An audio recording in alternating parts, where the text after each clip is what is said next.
Buenas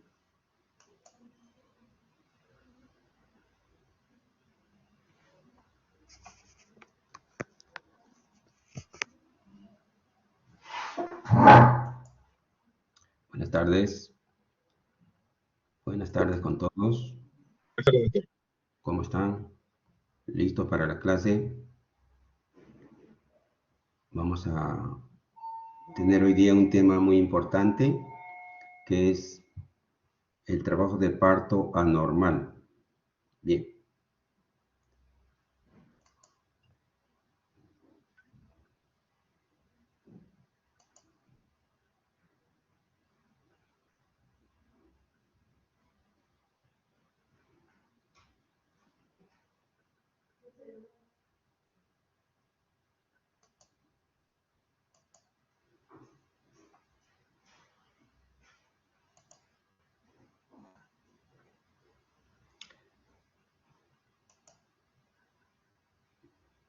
Parece que me equivoqué de diapositivas, pero es una motivación. Ustedes conocen a Usain Bolt, es un atleta mundial de éxito en las carreras de corta duración. No se espera que él haga 100 metros planos en 20 segundos, ¿verdad? ¿Sí? Y tampoco se espera que un Juan Pérez, perfectamente desconocido, haga los 100 metros planos en 9.7 segundos. Bien, todo lo contrario. ¿Por qué les hablo del atletismo? Porque en esta lámina se ve un hombre agotado, extenuado, tal vez con paro, antes de llegar a la meta. ¿Y por qué vemos a la derecha una dama llegando a la meta sonriente? Bien, estas dos circunstancias nos hacen pensar en el trabajo de parto. El trabajo de parto es un evento fisiológico donde debiéramos de llegar a la meta del nacimiento de un bebé en óptimas condiciones con una sonrisa, tanto del equipo de salud como de la madre. De eso vamos a tratar hoy día, de cómo esforzarnos para lograrlo. Lógicamente, si quieres llegar a la meta, tienes que tener entrenamiento. Y ese entrenamiento es ahora que estamos tratando el tema. Bien, vamos a considerar estos aspectos a lo largo de este tiempo asignado. Definiciones previas, hablar con propiedad acerca del trabajo de parto, distocias de contracción, distocias del canal de parto, distocias fetales y distocias de anexos fetales y partes blandas probablemente. Tenemos que entender, en primer lugar, qué es la labor de parto o trabajo de parto. En nuestro medio se utiliza la palabra trabajo de parto, en otros lugares labor. Bien, sinónimos. Es el proceso fisiológico en el cual el bebé es expulsado del útero hacia el exterior de la madre en un determinado tiempo. Es subrayado en un determinado tiempo porque, así como mostré en la primera lámina, los tiempos son puntos de referencia para decir si una actuación está bien o está mal, si algo está avanzando adecuadamente o no. Un aspecto fundamental es el tiempo. Pero noten que no todo es tiempo. Como vieron en la segunda lámina, el resultado final cuenta. Lo puedes hacer en el tiempo debido, pero ¿cómo llegas? Tal vez llegas muerto. Sí. En este caso se trata del bebé. Entonces la labor se define como un incremento de la actividad uterina donde, resultado de las contracciones, hay cambios en el cuello. Esos cambios son borramiento o desaparición también y dilatación del cuello uterino. Simultáneamente, acompañando a este proceso, debe de ocurrir el progreso del polo de presentación fetal, que en este caso, en más del 90% de los casos, es la cabeza fetal. A eso se le llama encajamiento o descenso de la presentación fetal hacia la salida. Entonces, teniendo en cuenta estas características del trabajo de parto, el diagnóstico es 100% clínico. De nuestras observaciones semiológicas se deduce si está en trabajo de parto o no. De tal manera que no podemos disculparnos de examinar a la paciente y pedirle algún examen auxiliar que demuestre un trabajo de parto. Bien. La definición de la OMS sobre el parto. Es una definición muy amplia, muy ideal, pero lo utilizamos porque es nuestro modelo de control, de si estamos atendiendo un parto normal o no. Entonces, el parto normal se define aquel que empieza espontáneamente, es decir, estamos dejando a un lado lo que es inducción de parto, lo que es cesárea también programada, con bajo riesgo al comienzo del parto, es decir, que no hay diagnóstico patológico ni para la madre ni para el bebé antes de iniciar el parto. Como les decía, condiciones ideales. Sin embargo, esta es la definición. Dice, manteniéndose ese bajo riesgo como tal hasta el alumbramiento, es decir, hasta la salida de la placenta. En estas circunstancias ideales, el niño nace espontáneamente en posición cefálica entre las semanas 37 a 42. Bien. El tiempo promedio de duración del embarazo es 40 semanas, ¿sí? 280 días. Es más o menos 1 a 2 semanas. Cuando llegamos a las 42 semanas ya estamos en la puerta del embarazo prolongado, con alto riesgo neonatal, pero no pasamos de esa fecha. Después de dar a luz, se considera que tanto la madre como el niño deben estar en buenas condiciones. Es esa extensión de la definición. Entonces, estamos ante un parto ideal, parto normal, parto eutóxico. Si en algún momento del trabajo de parto hay intervención del personal de salud para ayudar o forzar el parto, ya no es un parto eutóxico, ya es un parto distóxico, así haya sido por la vía vaginal. Entonces, esta es la definición de la OMS. Difícil de cumplir, pero es nuestro ideal, a donde apuntamos siempre. Bien. Ese ideal debe de también estar en la conciencia del paciente y de su familia, es decir, no entrar en malos hábitos de vida, en conductas de riesgo para complicar su embarazo, como sucede en gran parte de los casos. Y esto se puede prever o entrever cuando nosotros preguntamos, ¿dónde está tu carnet del control prenatal? Hay un 50 al 60% que nos lo entregan porque sí han iniciado un control prenatal en algún momento de su embarazo, pero otro porcentaje significativo no lo tiene porque no lo ha hecho. Y ahora en esta época de pandemia hay un buen pretexto para no hacerlo. Sí, la deficiencia de los servicios de salud. Pero notemos esto, en la realidad, gran parte de nuestros pacientes tienen alguna patología que los acompaña, además del diagnóstico de gestante. Sin embargo, en ellas también puede ocurrir un parto eutóxico. Y ese es el desafío nuestro, de poder ayudar, vigilar a nuestra gestante en trabajo de parto, para que pese a las circunstancias que la rodean, tengan un parto eutóxico.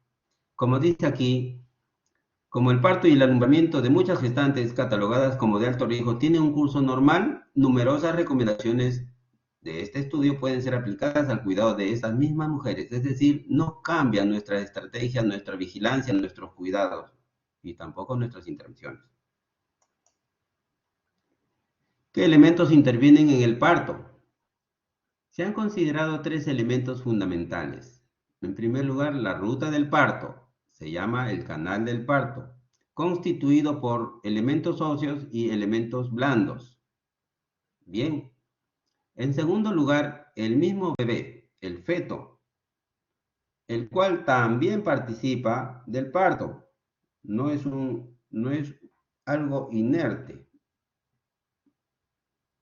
Siempre va a tener sus movimientos y sus cambios de actitud. Cuando hablo de actitud, solamente piensen en dos cosas, flexión o extensión, ¿sí? Y también, por último, el tercer elemento que interviene en el parto son las fuerzas de contracción, fundamentalmente las contracciones uterinas y en el expulsivo los músculos maternos para poder realizar el pujo y la salida del bebé. Bien, esos son los elementos fundamentales del parto. ¿Faltará un elemento? Claro que sí, la mente. La preparación mental y emocional de la paciente es fundamental. Si la paciente no desea su parto, en el mejor de los casos va a demorar.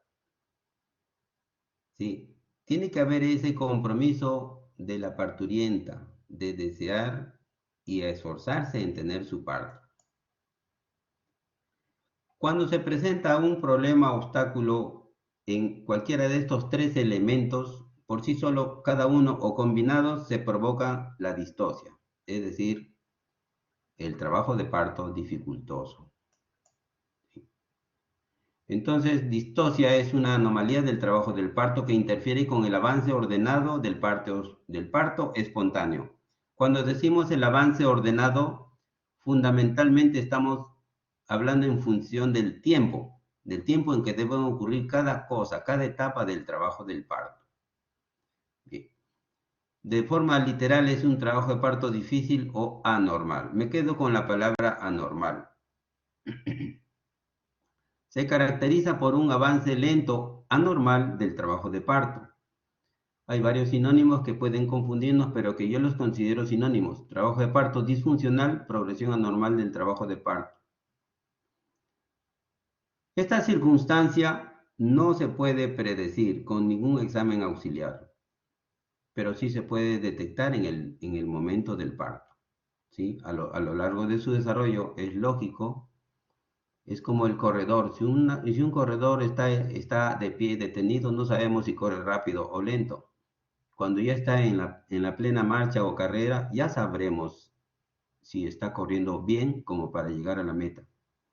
Bien. Entonces, las alteraciones que pueden ocurrir son en esos mismos tres elementos que hemos descrito anteriormente.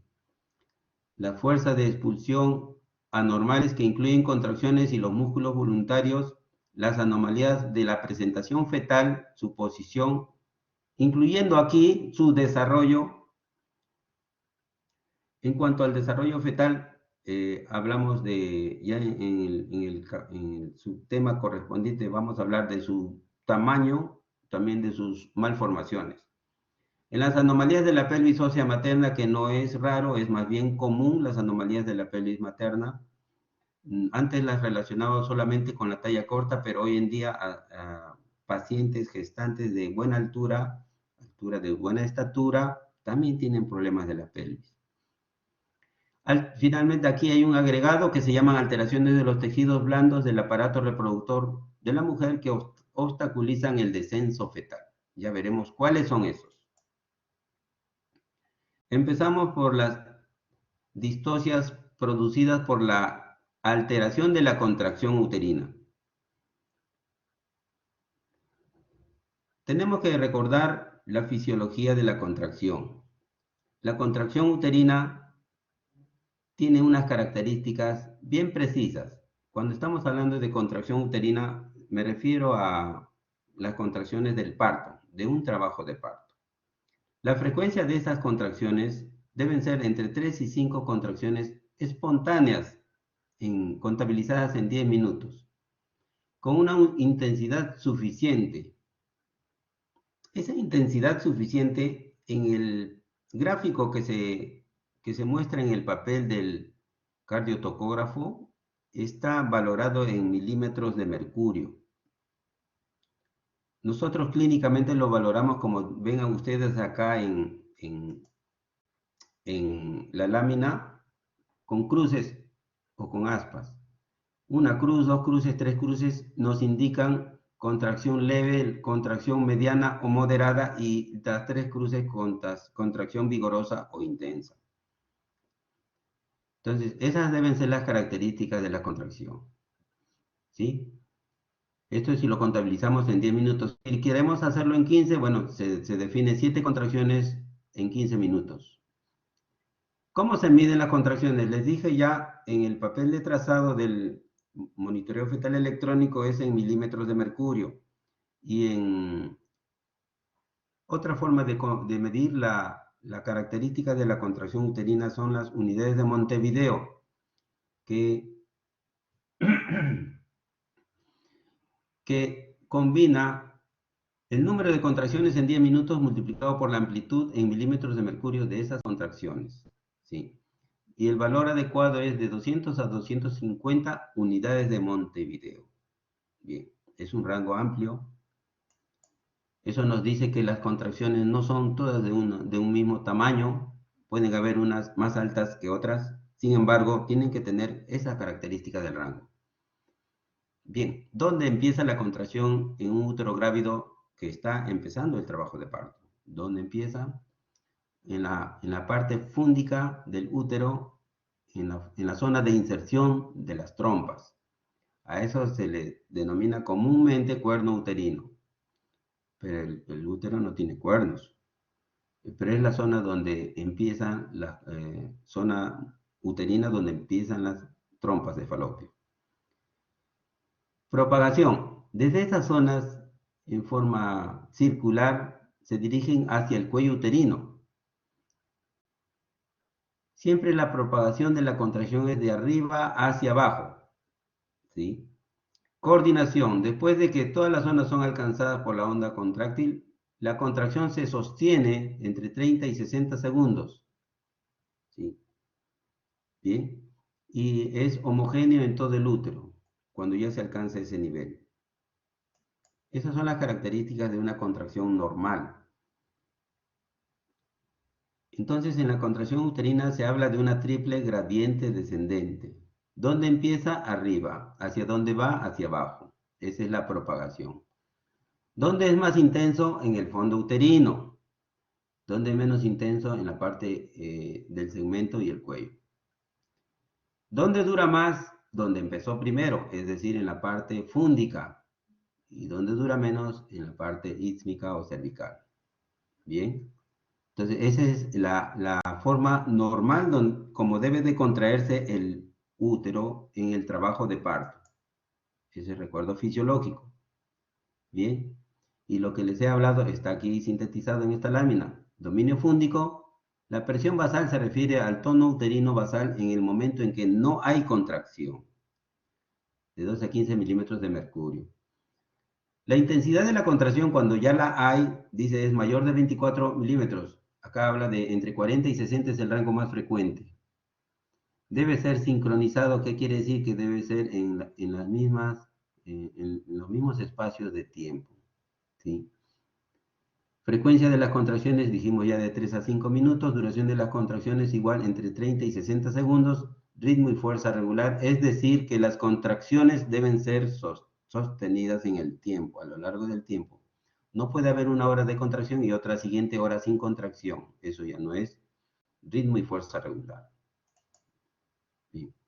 Y la gráfica del tono uterino, tanto durante la contracción como sin contracción, está en esta lámina. Vemos siempre que la presión amniótica que refleja el tono uterino está en 10 o un poquito más, 12,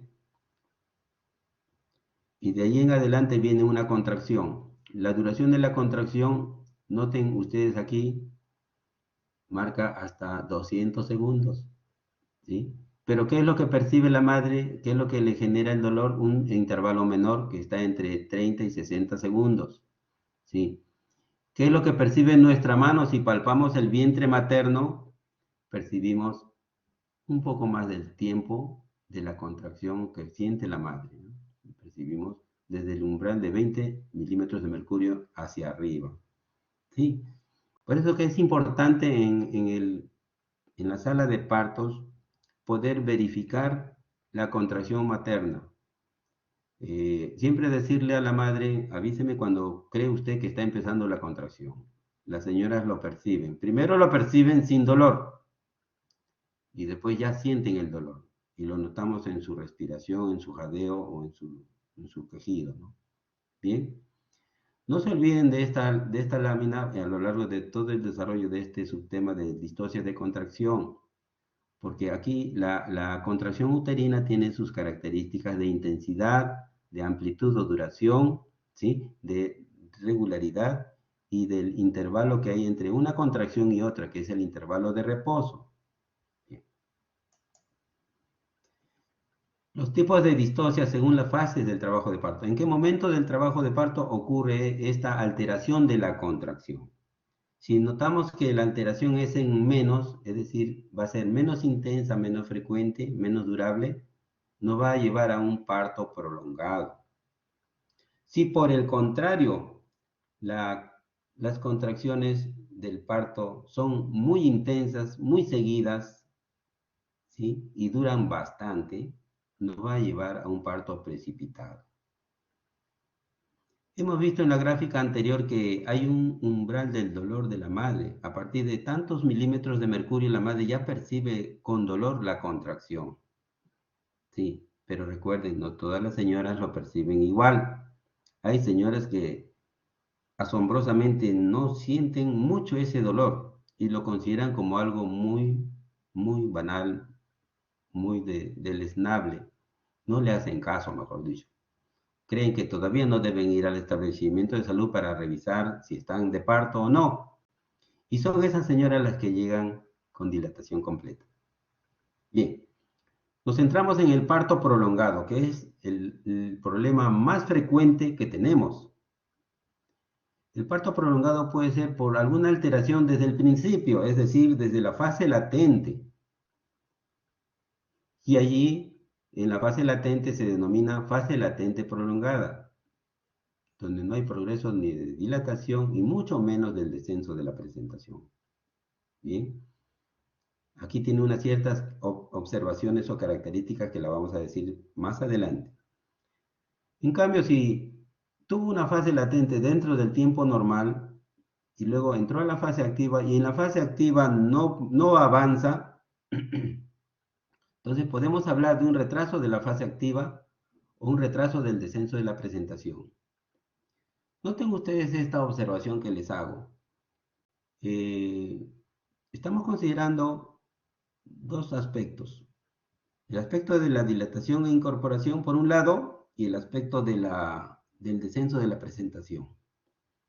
Ambos fomentan el parto normal. Si uno de ellos falla, no va a haber parto normal.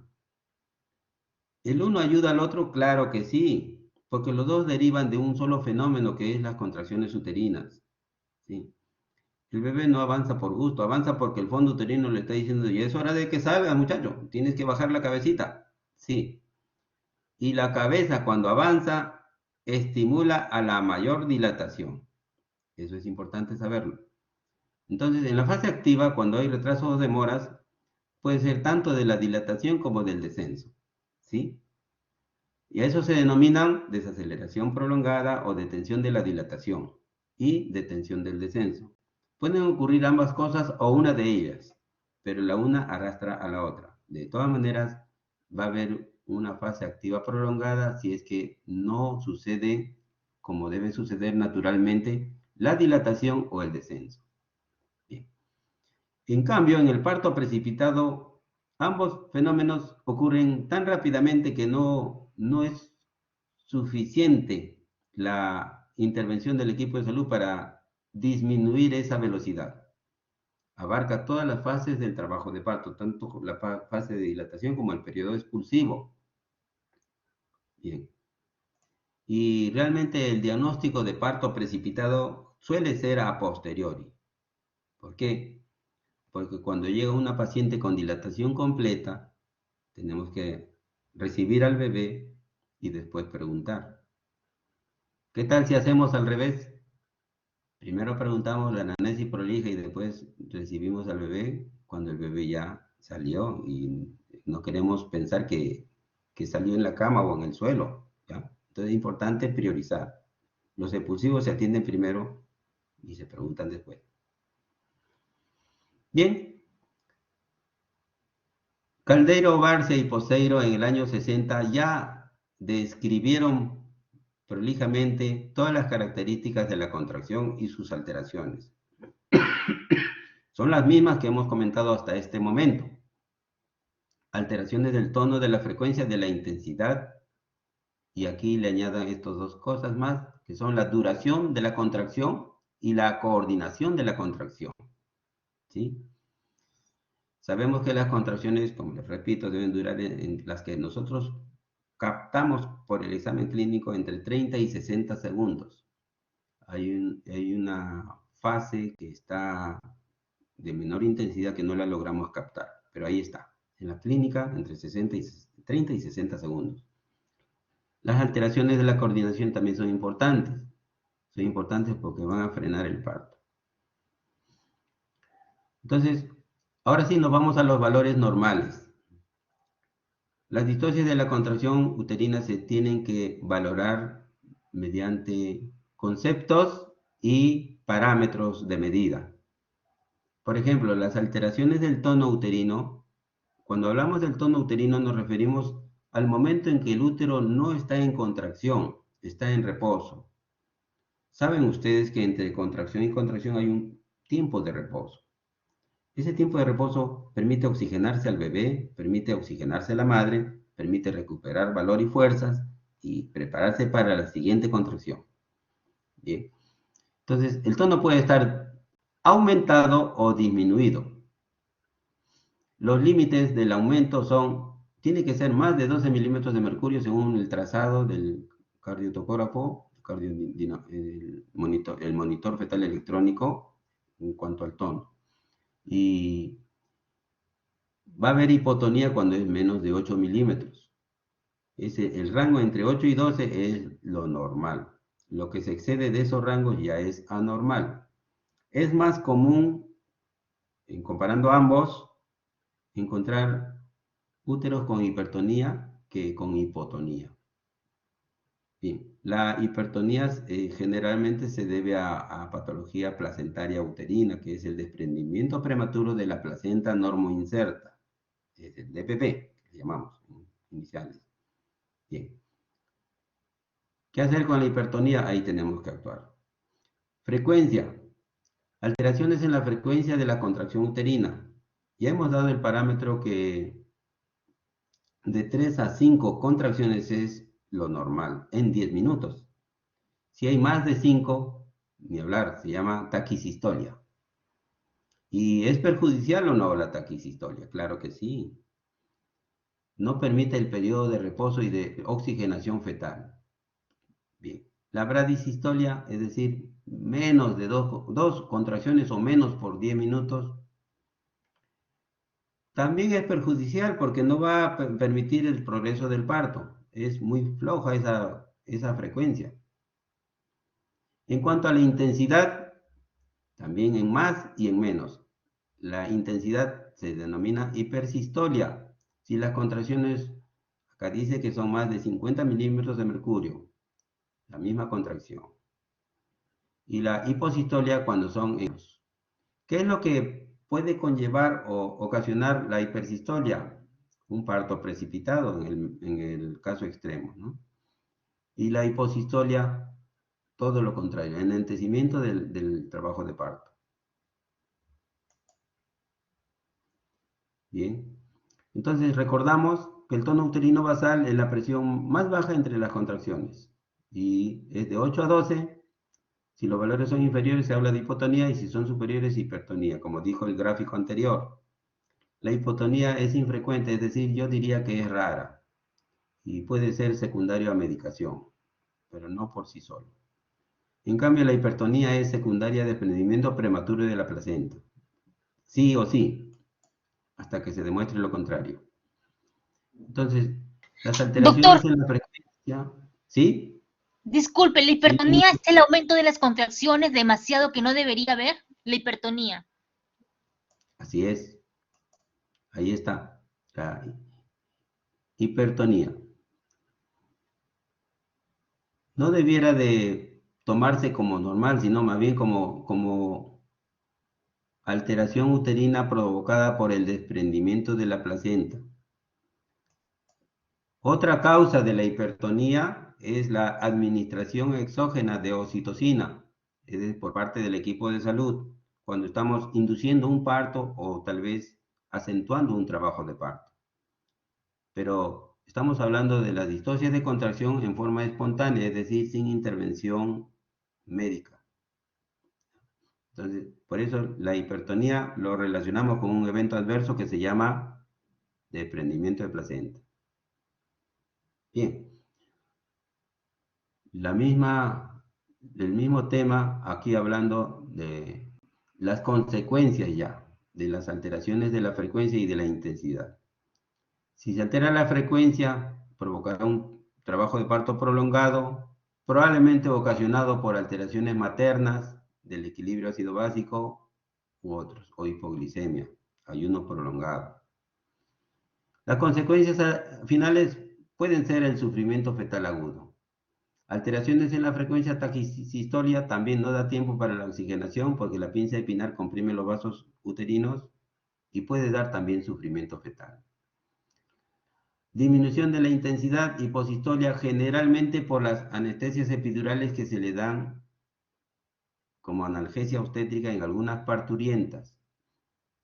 También puede prolongar el parto y finalmente lleva a un sufrimiento fetal.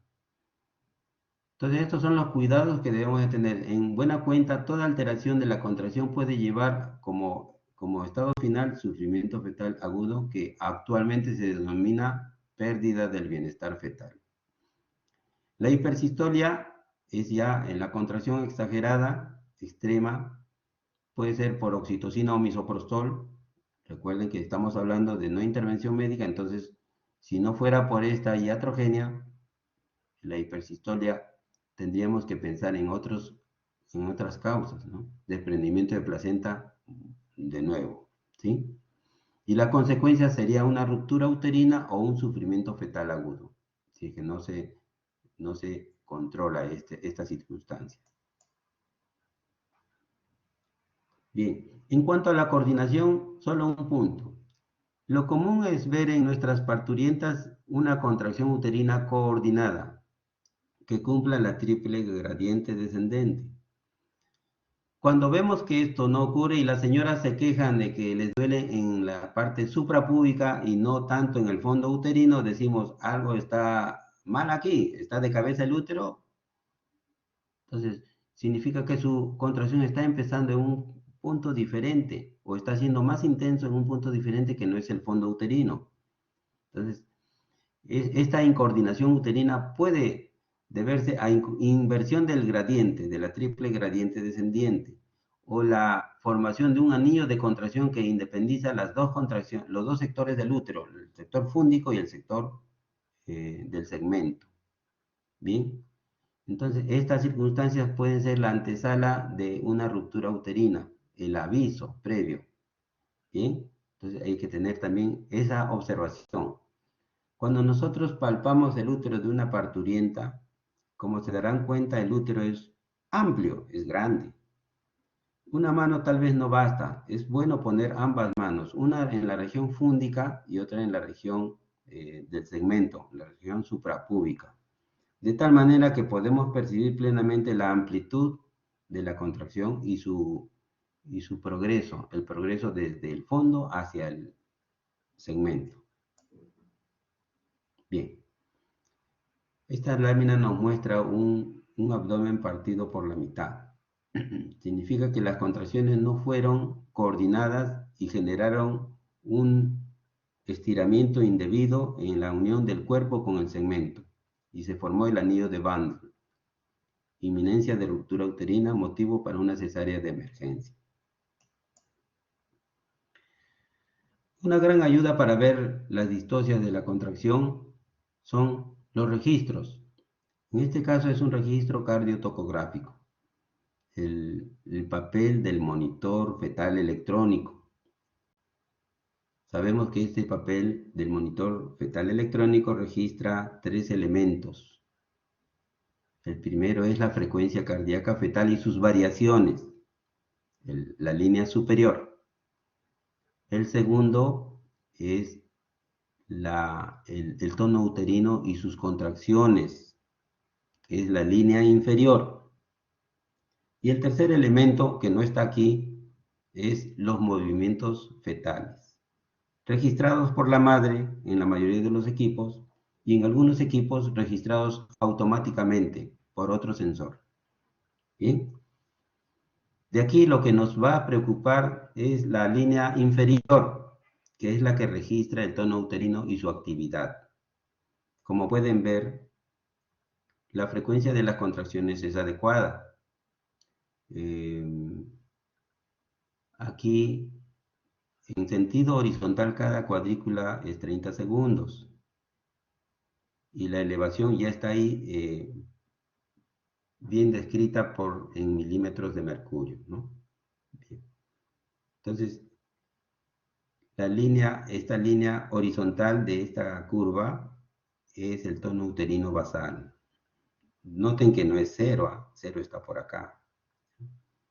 Y la cúspide de cualquiera de estas contracciones demuestra la intensidad de la contracción. Y la separación entre su inicio y su terminación demuestra su amplitud de la contracción o duración de la contracción. Entonces, y en un intervalo de 10 minutos, que son aproximadamente 3 líneas gruesas y un poquito más, y la mitad casi, ahí serían los 10 minutos. ¿Sí? Y nos arroja que son más o menos entre 3 y 4 contracciones cada 10 minutos. Entonces, este es un registro de una dinámica normal. Bien, en relación a la dilatación, tenemos esta ayuda que se llama el partograma de la OMS, que nos va a demostrar si el trabajo de parto está avanzando adecuadamente o no. En este sector de la hoja se establecen las gráficas de la dilatación y también la gráfica del descenso de la presentación. Son dos líneas que se van a cruzar en algún momento. Y esas líneas tienen que mantenerse en sus espacios correspondientes. En cuanto a la dilatación, hay un espacio que se llama el espacio normal, que es el triángulo superior. Allí debe de ocurrir las marcas de la dilatación. Hay un espacio paralelogramo, que es el espacio que es de alerta, donde debemos de tener alguna actuación o intervención médica para poder lograr que complete la dilatación. Y hay un espacio después de la segunda línea oblicua, que es el espacio de la acción. Si nuestra intervención médica en el espacio de alerta no fue eficaz, la dilatación se mantendrá detenida hasta entrar a la curva de acción, al espacio de la acción en el tiempo que hemos esperado. Como notan aquí, esto está marcado en horas, cada 60 minutos, cada hora. ¿Ya? De tal manera que si cae aquí la dilatación, ya no va más. Hay que actuar. Tenemos que intervenir mediante una cesárea. Y un ejemplo de esta gráfica aplicada es en la siguiente lámina. Bien, aquí tenemos el mismo espacio. Noten que en el espacio superior de la hoja y se grafica la frecuencia cardíaca fetal a lo largo de todo el trabajo de parto. En ningún momento ha caído por abajo de 120, nos da la seguridad de que durante todo este proceso no ha habido pérdida del bienestar fetal. Bien, con esa convicción actuamos acá, porque notamos que la dilatación se mantuvo en 5, perdón, acá está, en 4, 4 y acá la justa 5 en 3, en 4 horas inclusive. De tal manera que fue un trabajo de parto enlentecido o detenido. Y tenía que actuarse. ¿Con qué se actuó? Si las contracciones fueron muy moderadas, como se marca en la parte inferior, se tenía que administrar la oxitocina. Y se hizo así. Se administró la oxitocina para mejorar las contracciones uterinas en su calidad e intensidad y se logró que progrese la dilatación. Todo esto sucedió en el espacio que se llama el espacio de alerta. ¿Sí? Bien. Y se logró finalmente un parto vaginal. Acá dice espontáneo, pero no le crean, no ha sido espontáneo, ha sido con acentuación del trabajo de parto. ¿De acuerdo? Bien. Entonces, esa es la utilidad del partograma en cuanto a la dilatación y el descenso de la presentación.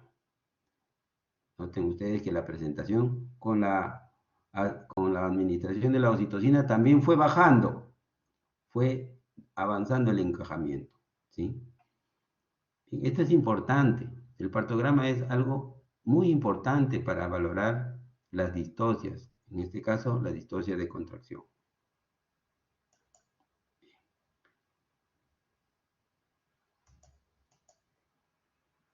Esta es una gráfica muy conocida que está en todos los libros, que se conoce como la curva de Friedman, que menciona las dos características del trabajo de parto: dilatación del cuello uterino y descenso de la cabeza fetal. Muy bien. Esto sucede siempre en el trabajo de parto. De tal manera que cuando llegamos al periodo expulsivo, esta zona de acá es el periodo expulsivo, ya debe haber todas las condiciones favorables para la salida del bebé. Bien. Se ha cuestionado mucho esta gráfica, que es muy antigua. La curva de Friedman ha sido sucesivamente comparada con otras curvas de autores más modernos. Sin embargo, todavía conserva su vigencia como punto de referencia. Ahora vamos a hablar de los tiempos. Acuérdense de los tiempos. Los tiempos pueden significar normalidad o anormalidad. Aquí se hace una diferencia entre en las etapas del parto en nulíparas y en multíparas. ¿Por qué será diferente? Porque se ha reconocido que las nulíparas van a tener tiempos mayores de parto en todas sus etapas. En cambio, las multíparas van a tener tiempos menores de normalidad en cada una de sus etapas. Por ejemplo, la fase latente en nulípara, hasta 20 horas esperamos. Mire, ve, mucha paciencia. ¿Sí? La dilatación, 1 centímetro y 2 décimas por hora en promedio. Como ustedes recuerdan, hemos visto en la lámina del partograma que las evaluaciones son horarias. No siempre se hacen horarias, pueden hacerse cada 2 horas o cada hora y media, según las circunstancias de cada parturiente. Pero igual. Y también en las nulíparas el descenso de la presentación cefálica es más lento, 1 centímetro por hora. Bueno, esa parte, ¿cómo lo medirán? Es con el tacto vaginal. La referencia es la espina ciática. Bien. La fase activa, ¿sí? En la multípara, dice, total hasta 14 horas. Dilatación, centímetro y medio, un poco más veloz. Descenso, también más veloz, la cabeza. Bien. Bien. Esa es en la primera etapa, en la etapa de dilatación. ¿Sí? Bien. Ahora en la segunda etapa, el expulsivo. En la nulípara espera 90 minutos, como máximo. Multípara 60 minutos. Bien. La tercera etapa, que es el alumbramiento, nulípara 45 minutos, multípara 30 minutos, según Pérez Sánchez. Bueno, la práctica es, en la realidad, estos tiempos han cambiado. Lo mismo, la guía de práctica clínica de Chile. Ahora, entre las anormalidades, todos los valores que hemos dado como normal anteriormente, si se superan, ya son anormales. Bien. Aquí se añade la característica del parto precipitado, de la detención del descenso y del parto precipitado. Detención del descenso, cuando pasa una hora y no ha descendido la cabecita significativamente. Bueno, parto precipitado en las nulíparas, cuando su parto lo hacen en 2 horas y las multíparas su parto lo hacen en 1 hora.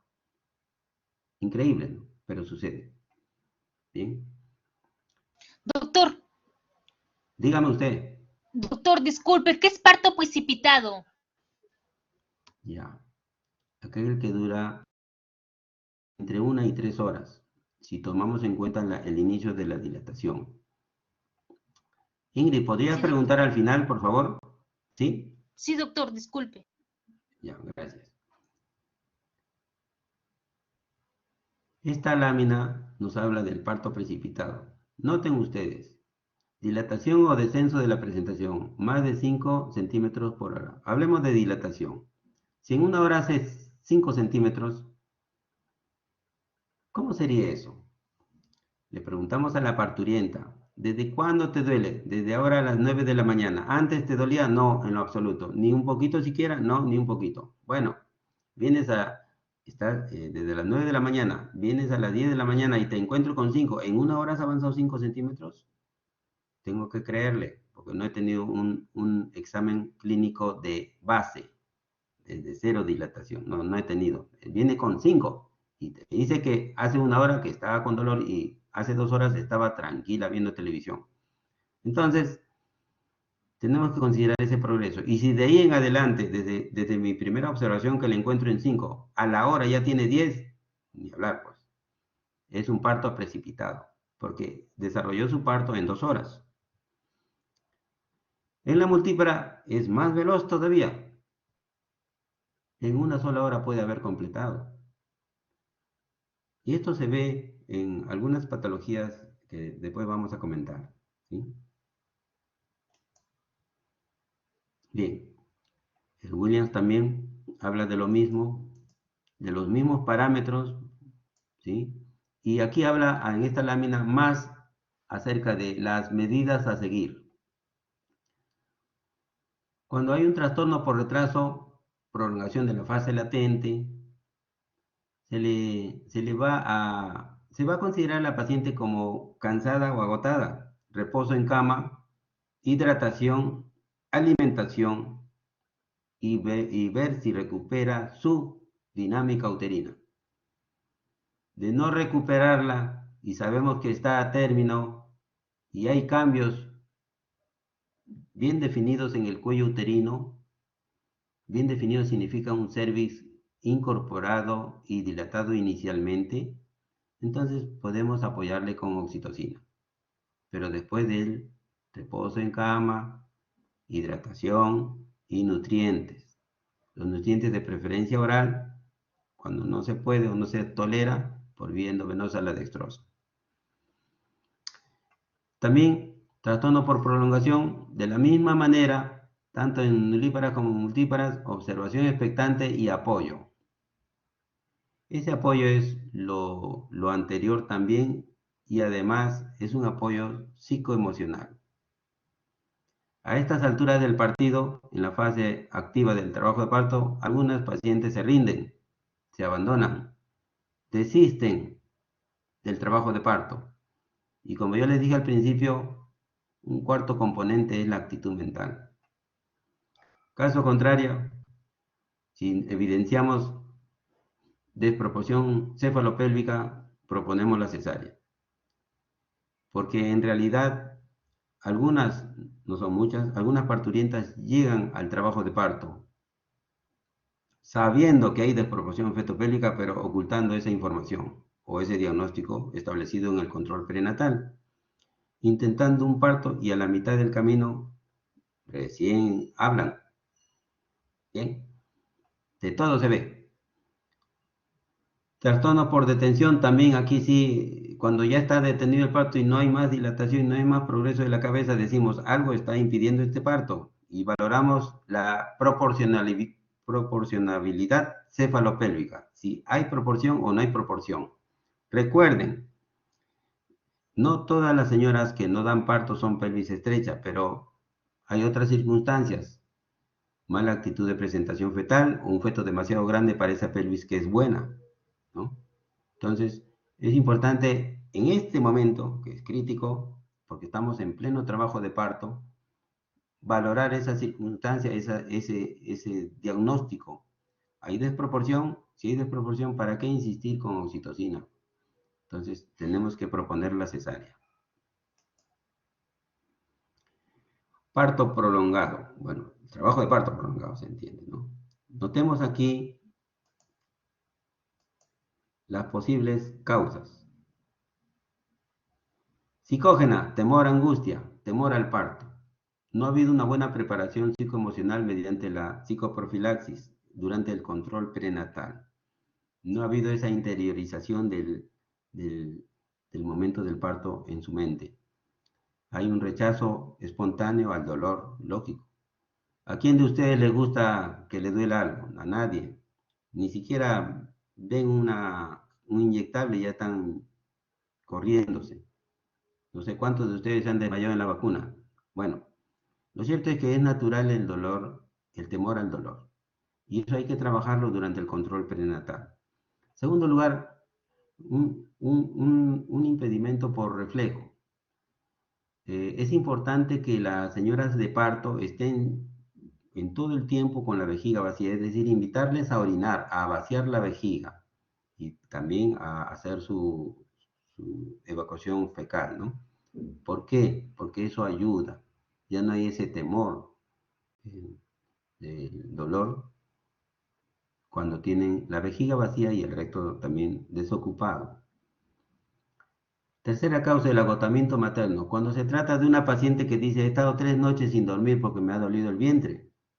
Lógico, 3 amanecidas a todo el mundo le agota, ¿sí? Es un agotamiento más que nada mental. La disfunción uterina que tenemos que ubicar la causa. Si la causa es algo inherente a la constitución del paciente o es algo que se presentó en el momento, la disfunción uterina. ¿Bien? Desproporción cefalopélvica, que es una de las causas del parto prolongado, que no lo hemos diagnosticado antes del parto. ¿Sí?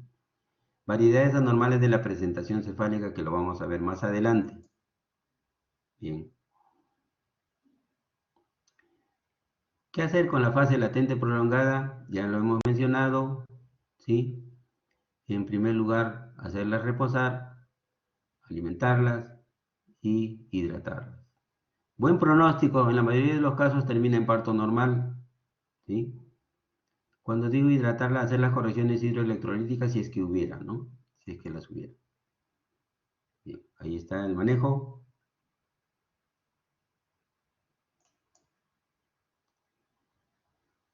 Bien. Todas ellas, ahora cuando está en la fase activa, ¿qué más podemos hacer por la paciente?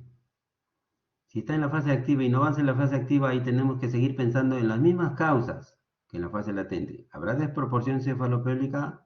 ¿Habrá deflexión? Para eso ya contamos con la ayuda del tacto vaginal porque podemos y debemos identificar la sutura interparietal y las fontanelas, tanto la bregmática como la lambdoidea, y para poder ver qué grado de deflexión o asinclitismo tiene. También valorar las contracciones si son de poca intensidad o hipotónicas. Bueno, y la anestesia es algo que es un recurso de analgesia obstétrica que no se usa de rutina. Son casos excepcionales que no lo usamos habitualmente en los hospitales. Igualmente el tratamiento de hidratación. Acá es importante que consideren este punto, amniotomía o amniorexis. Que lo permite, claro que sí, si está en la fase activa, lógicamente que hay 4 o 5 centímetros en adelante. Sí. La ruptura artificial de las membranas o amniotomía es para, por un lado, ver la calidad del líquido amniótico, si es líquido meconial o no. Y por otro lado, este mismo hecho facilita o promueve la mayor dilatación. ¿Por qué? Porque va a significar que la cabeza fetal descienda un poco más. Y les digo que la cabeza fetal es importantísimo para el progreso de la dilatación, porque tiene más fuerza que la presión del líquido amniótico. La cabeza fetal es dura, ¿no? Y hace un mejor efecto sobre el cuello para su dilatación. Bien, y también la intervención en la fase activa, si es que comprobamos que no hay desproporción cefalopélvica, acentuación con oxitocina por infusión intravenosa. Y nuestro último recurso, como siempre, la cesárea. ¿Ok? Si todo lo anterior no es útil, no es eficaz. Bien, quería dar para considerar esta parte que es importantísima, el uso de la oxitocina. Cuando tenemos una distocia de parto, tenemos recursos médicos y quirúrgicos para actuar. Uno de los recursos médicos es el uso de la oxitocina. Nuestra meta siempre es tener el patrón de contracción adecuado para el trabajo de parto normal. Dice, contracciones cada 2 a 3 minutos, que equivale a decir lo mismo de 3 a 5 en 10, duración de 60 a 90 segundos, pico de presión intrauterina 50 a 60 milímetros de mercurio, manteniendo el tono uterino de base, es decir, permitiendo que hayan periodos de relajación, ¿sí? Y se empieza con la dosis, y que no hemos empezado antes, de 4 miliunidades por minuto, que ustedes ya saben que es en gotas es el doble. Se regula o se corrige, se aumenta o se disminuye o se detiene cada 15 minutos. La dosis máxima de infusión intravenosa, 32 miliunidades por minuto, que equivale a 64 gotas por minuto. Bien, y la preparación estándar es un litro de cloruro, una ampolla de oxitocina. Sí. Eso es cuando tenemos que apoyar la contracción, cuando hay hipodinamia uterina. Mayor información en un manual de la OMS, que es Conducción del Trabajo de Parto. Pero esa es la esencia de este libro. Bien, ¿qué hacemos con el retraso o el descenso de la presentación o un descenso prolongado de la presentación? Caray, hay poco que hacer. Las causas de la falla o fracaso del descenso de la presentación: desproporción cefalopélvica, presentaciones fetales anómalas, que ya las vamos a enumerar, sedación excesiva o anestesia de la conducción, bueno, mal administrada, no hacemos ya la analgesia obstétrica.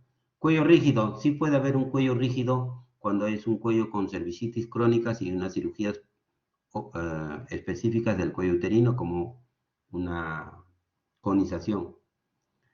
No necesariamente da un cuello rígido, pero cuando se presenta lo atribuimos a ello. Tumores pélvicos que bloquean el canal del parto, lo más común que se le atribuye al tumor pélvico que bloquea el canal del parto es un mioma cervical. Bueno, o en el istmo, en la región adyacente al cervix.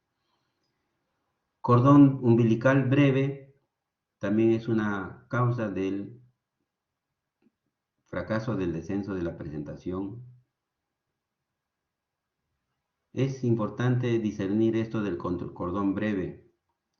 Menos de 35 o 30 centímetros se denomina un cordón breve, desde la placenta hasta el ombligo del bebé.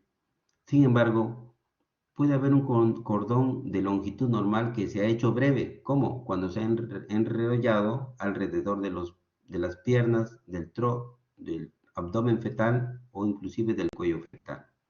Y ahí ya se ha hecho breve, pero es entre comillas. Eso se llama distocia de cordón. Polidramnios. Efectivamente, cuando el espacio entre la cabeza fetal y el estrecho superior está lleno de líquido, lógicamente el bebé, más que descender la cabeza, se pondrá en transverso, probablemente. Agotamiento físico de la madre, bueno, puede ser, pero no necesariamente tiene relación con el descenso de la presentación. De causas desconocidas, bueno, siempre habrá algo más por conocer. Tratamiento. Si la frecuencia cardíaca es adecuada y la madre no presenta agotamiento, continúa el parto. Conducta expectante se llama eso. De otro modo, parto vaginal instrumentado si es que hubiera dilatación completa. Parto por cesárea si es que estuviéramos en la mitad del trabajo de parto, definitivamente. ¿Sí? Cuando ustedes escuchan parto vaginal instrumentado, entonces tenemos que entender que ya hay dilatación completa. Sin embargo, no ha descendido la presentación. Está en -3, -2 y no avanza más. Bien. Trastornos del segundo periodo, es decir, del periodo expulsivo. ¿Qué pasa en el periodo expulsivo? La señora tiene que pujar y el bebé tiene que avanzar, en términos sencillos. ¿Qué pasa si viene la contracción, la señora puja y el bebé no avanza? Ahí demora en el periodo expulsivo. Dice, acá se denomina segundo periodo prolongado cuando dura más de 2 horas en nulíparas y más de 1 hora en multíparas. Bien, es el tiempo de espera. Causas. Posición fetal anormal es la posición, por ejemplo, la variedad occipito posterior y occipito transversas sostenidas o persistentes. Y finalmente la desproporción cefalopélvica, que es la causa más común. Manejo. Depende de la etiología. Hay que reevaluar la proporción cefalopélvica. En otras palabras, si llegamos al expulsivo y no sale, tenemos que pensar, o es la pelvis chica y no me di cuenta, o es el bebé grande y tampoco me di cuenta. Pero hay una desproporción cefalopélvica. O como vimos en las líneas anteriores, presentación fetal anormal, occipito posterior, occipito transversa o asinclitismo posterior. Bien. Solución, parto por cesárea. Difícil pensar en estimulación con oxitocina porque la oxitocina no lo resuelve esto. La oxitocina es para alteraciones de la contracción uterina, no es para el periodo expulsivo. Bien, puede ser un recurso heroico, sí, de repente, pero hay que tener en mente primero la cesárea. Trabajo de parto precipitado. Como preguntó ahí Ingrid, ya está la respuesta. Dilatación cervical progresa muy rápidamente. ¿Sí? Acá dice, completa la dilatación en 2 horas en nulípara o en 1 hora en la multípara.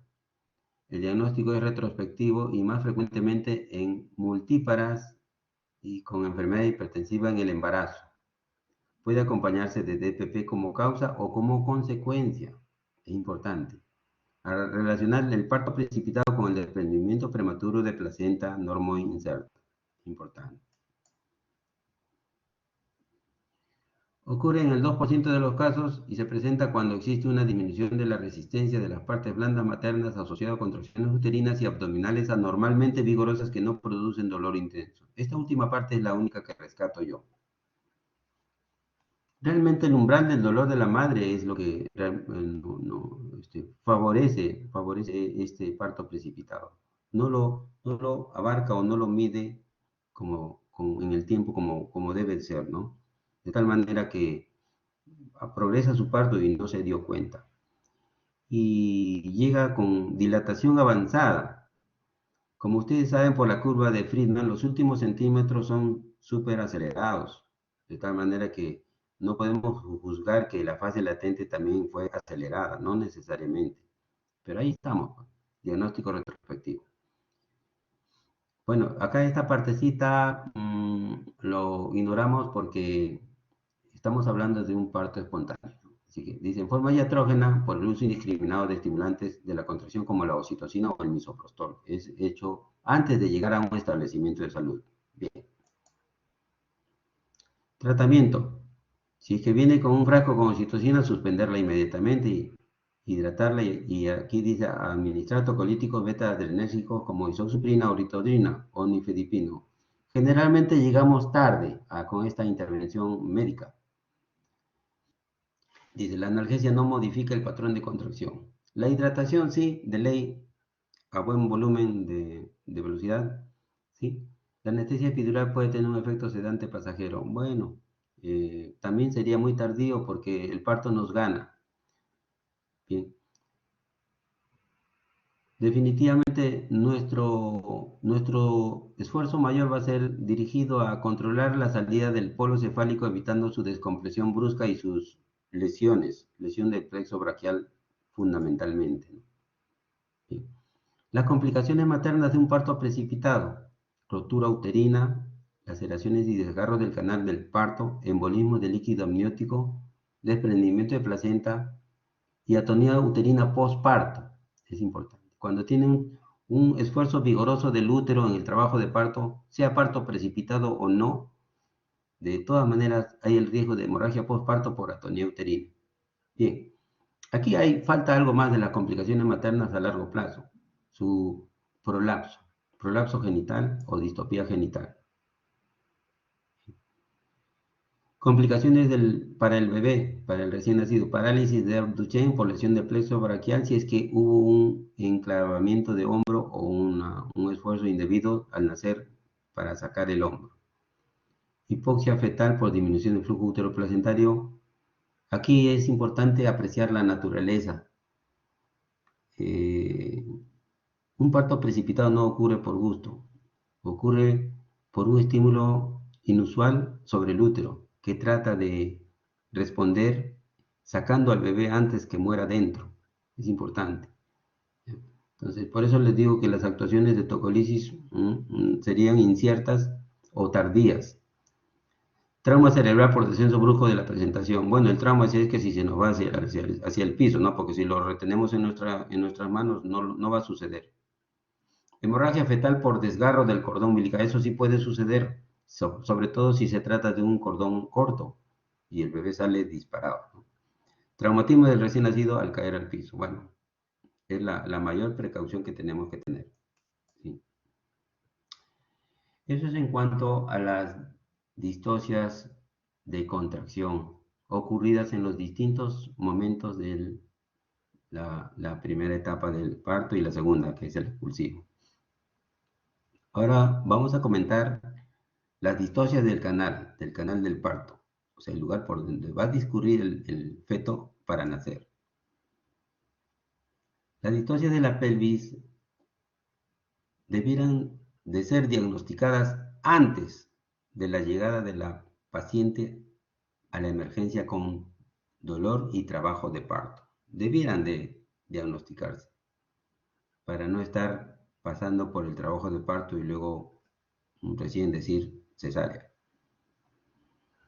La pelvis tiene dos componentes, óseos y tejidos blandos, que son los ligamentos y también algunos músculos, ¿sí? Tipos de pelvis estereotipadamente se han clasificado en 4: en ginecoide, antropoide, androide y platipeloide.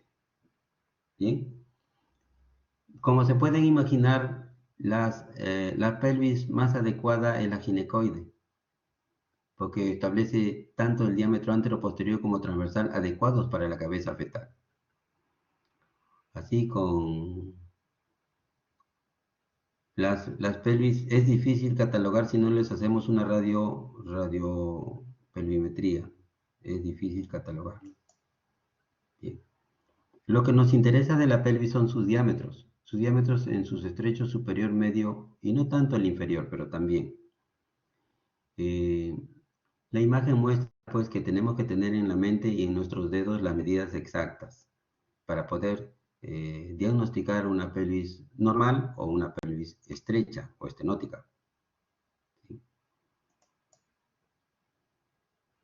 Bien, estos son los parámetros de referencia, los marcados en celeste, para que nosotros consideremos en nuestro tacto vaginal si es una pelvis normal o estrecha. El diámetro entre las espinas el diámetro anteroposterior a nivel de las espinas en la pelvis media 11.5, el diámetro interespinoso 10 centímetros, diámetro sagital posterior 4.5 a 5 centímetros. Bueno, lo que es medible les voy a decir. El conjugado diagonal es lo que medimos. ¿Sí? 12 centímetros. Midan su mano. Ya. La concavidad del sacro es lo que medimos. La ausencia de una prominencia que se llama exostosis. Bien. Lo inferior no. Lo inferior no lo... Porque el coxis es rebatible. Rebatible quiere decir rechazable. ¿Sí? No ofrece un obstáculo a la salida del bebé. ¿Sí? En el plano medio, el diámetro biciático, que le llaman el interespinoso, es importantísimo. Las espinas ciáticas pueden ser pequeñas, aplanaditas o romas que le llamamos, o agudas o prominentes. Pueden ser paralelas o pueden ser convergentes. De todo ahí. Y en el estrecho inferior, lo importante es el ángulo subpubiano, que debe ser mayor de 90 grados, y la distancia entre las tuberosidades isquiáticas, que también tiene que ser la tuberosidad isquiática entre 8 y 11, entre 8 y 11 centímetros. Bien, midan el ancho de sus puños y ahí se van a dar cuenta. Bien, puede ser una pelvis ginecoide o no estrecha y a la vez ser pelvis anómala. Es poco probable. Yo diría que es descabellado. Siempre va a haber un elemento de la pelvis ósea que nos haga plantear el diagnóstico de pelvis estrecha. Aquí hay algunas características poco comunes de las pelvis que tienen inclusive sus epónimos para poder considerar que hay un sinfín de anomalías de la pelvis ósea que pueden motivar nuestro diagnóstico de distosia ósea o pelvis estrecha. ¿Bien? Y en la mayoría de estos casos, la culminación del parto debe ser por cesárea electiva y no intraparto. ¿Cuándo sería intraparto? Cuando la paciente desea probar el parto a pesar de su diagnóstico de pelvis estrecha. ¿Y cuándo puede ocurrir esto? Cuando se trata de un feto pequeño y con bienestar fetal conservado. ¿Sí? Entonces, ¿hay adaptaciones maternas y fetales en relación al canal de parto en relación a la pelvis? Claro que sí. Sí. Hay ensanchamiento de las articulaciones pélvicas. ¿Cuáles son esas articulaciones? Sacroiliacas, que son dos atrás, y la sínfisis pubiana, que también se suelta y duele. Bien.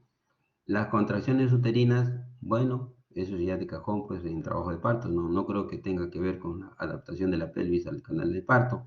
El asinclitismo, bien, el asinclitismo ella es propio del feto para poder entrar con su cabecita al estrecho superior. Cizallamiento de los parietales también del feto, cabalgamiento de los parietales igualmente. Bien. Casi siempre hemos dicho que sale la cabeza, sale el resto del cuerpo, ¿no? Digo casi siempre. Bien. Esta imagen muestra qué es lo normal, que se llama sinclitismo, y qué es lo anormal, que se llama asinclitismo. El asinclitismo tiene dos posibilidades. Es anterior o posterior. El anterior muestra la sutura interparietal que se dirige o se acerca más hacia el sacro, ¿sí? Y se aleja del pubis. Bien, este asinclitismo puede terminar en parto vaginal porque permite el avance de la cabecita. En cambio, el asinclitismo posterior, cuando la sutura parietal se acerca hacia el pubis, es decir, se aleja del sacro, no va a permitir el progreso de la cabeza porque está detenida por el pubis, el hueso pubiano. Y noten ustedes en esta lámina que en el asinclitismo anterior, si este es el pubis, La cabeza fetal no hace relieve sobre el pubis, no sobresale encima del pubis. En cambio, en el asinclitismo posterior sí sobresale sobre el pubis. Eso también se va a ver en la la maniobra mensuradora de Pinar. Bien, avanzamos. El diagnóstico de distosia ósea. También este es un intríngulis. Por anamnesis, señora, ¿por qué la operaron anteriormente? Ah, por pelvis estrecha. Listo, ya está el diagnóstico.